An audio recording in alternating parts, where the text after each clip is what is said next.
Vous savez vous-même, frères, que notre arrivée chez vous n'a pas été sans résultat. Après avoir souffert et reçu des outrages à Philippe, comme vous le savez, nous avons pris de l'assurance en notre Dieu pour vous annoncer l'évangile de Dieu au milieu de bien des combats. Car notre prédication ne repose ni sur l'erreur, ni sur des motifs impurs, ni sur la fraude. Mais puisque Dieu nous a jugés dignes de nous confier l'Évangile, nous parlons non comme pour plaire à des hommes, mais pour plaire à Dieu qui sonde nos cœurs. Jamais en effet nous n'avons usé de paroles flatteuses, comme vous le savez, jamais nous n'avons eu la cupidité pour mobile.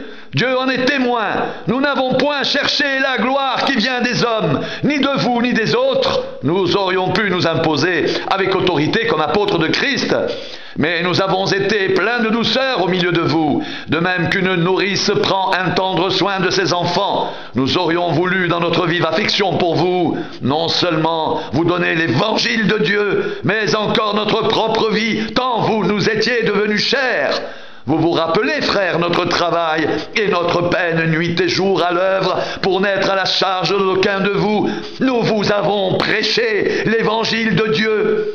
Vous êtes témoins, et Dieu l'est aussi, que nous avons eu envers vous qui croyez une conduite sainte, juste et irréprochable. Vous savez aussi que nous avons été, pour chacun de vous, ce qu'un père est pour ses enfants, vous exhortant, vous consolant, vous conjurant de marcher d'une manière digne de Dieu, qui vous appelle à son royaume et à sa gloire. C'est pourquoi nous rendons continuellement grâce à Dieu, de ce qu'en recevant la parole de Dieu que nous vous avons fait entendre, vous l'avez reçue non comme la parole des hommes, mais ainsi qu'elle est véritablement comme la parole de Dieu qui agit en vous qui croyez.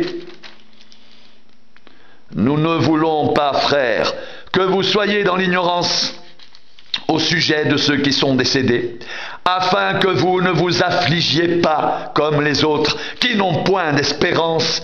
Car si nous croyons que Jésus est mort et qu'il est ressuscité, croyons aussi que Dieu ramènera par Jésus et avec lui ceux qui sont décédés.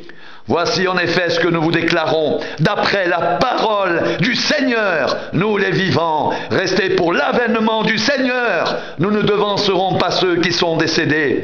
Car le Seigneur lui-même a un signal donné, à la voix d'un archange, au son de la trompette de Dieu, descendra du ciel, et les morts en Christ ressusciteront premièrement. Ensuite, nous les vivants, qui serons restés, nous serons tous ensemble enlevés avec eux sur les nuées à la rencontre du Seigneur dans les airs, et ainsi nous serons toujours avec le Seigneur. Consolez-vous donc les uns les autres par ces paroles. Pour ce qui est des temps et des moments, vous n'avez pas besoin, frères, qu'on vous en écrive, car vous savez bien vous-même que le jour du Seigneur viendra comme un voleur dans la nuit, quand les hommes diront « paix et sûreté », alors une ruine soudaine les surprendra, comme les douleurs de l'enfantement qui surprennent la femme enceinte, et ils n'échapperont point. Mais vous, frères, vous n'êtes pas dans les ténèbres, pour que ce jour vous surprenne comme un voleur. Vous êtes tous des enfants de la lumière et des enfants du jour. Nous ne sommes point de la nuit ni des ténèbres. Ne dormons donc point comme les autres, mais veillons et soyons sobres. Car ceux qui dorment, dorment la nuit, et ceux qui s'enivrent, s'enivrent la nuit.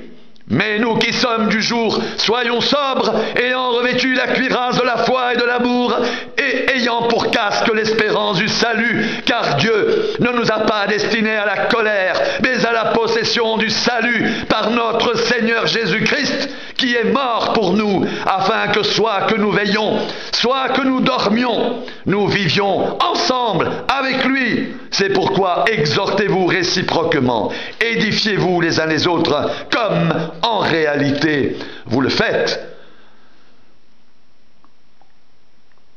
Pour ce qui concerne l'avènement de notre Seigneur Jésus-Christ et notre réunion avec lui, nous vous prions, frères, de ne pas vous laisser facilement ébranler dans votre bon sens et de ne pas vous laisser troubler, soit par quelque inspiration, soit par une parole ou par une lettre qui semblerait venir de nous, comme si le jour du Seigneur était déjà là.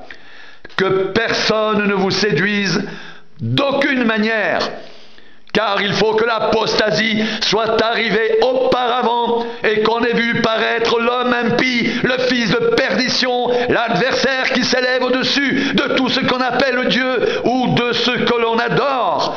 Il va jusqu'à s'asseoir dans le temple de Dieu, se proclamant lui-même Dieu. Ne vous souvenez-vous pas que je vous disais ces choses lorsque j'étais encore chez vous ? Et maintenant vous savez ce qui le retient, afin qu'il ne paraisse qu'en son temps, car le mystère de l'iniquité agit déjà. Il faut seulement que celui qui le retient encore ait disparu, et alors paraîtra l'impie que le Seigneur Jésus détruira par le souffle de sa bouche et qu'il écrasera par l'éclat de son avènement. L'apparition de cet impie se fera par la puissance de Satan, avec toutes sortes de miracles, de signes et de prodiges mensongers, et avec toutes les séductions de l'iniquité pour ceux qui périssent parce qu'ils n'ont pas reçu l'amour de la vérité pour être sauvés. Aussi Dieu leur envoie-t-il une puissance d'égarement pour qu'ils croient au mensonge, afin que tous ceux qui n'ont pas cru à la vérité, mais qui ont pris plaisir à l'injustice, soient condamnés.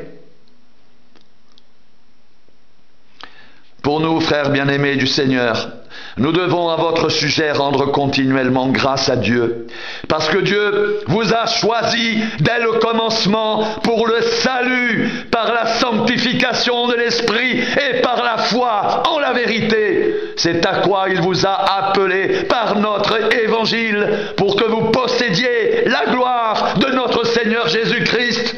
Ainsi donc, frères, demeurez fermes et retenez les instructions que vous avez reçues, soit par notre parole, soit par notre lettre, que notre Seigneur Jésus-Christ lui-même est Dieu notre Père, qui nous a aimés et qui nous a donné par sa grâce une consolation éternelle et une bonne espérance, console vos cœurs et vous affermisse en toute bonne œuvre et en toute bonne parole.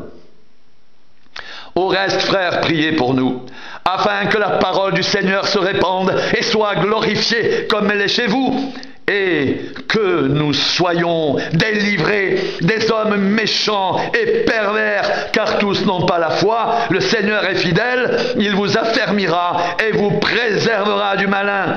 Nous avons à votre égard cette confiance dans le Seigneur, que vous faites et que vous ferez les choses que nous vous recommandons.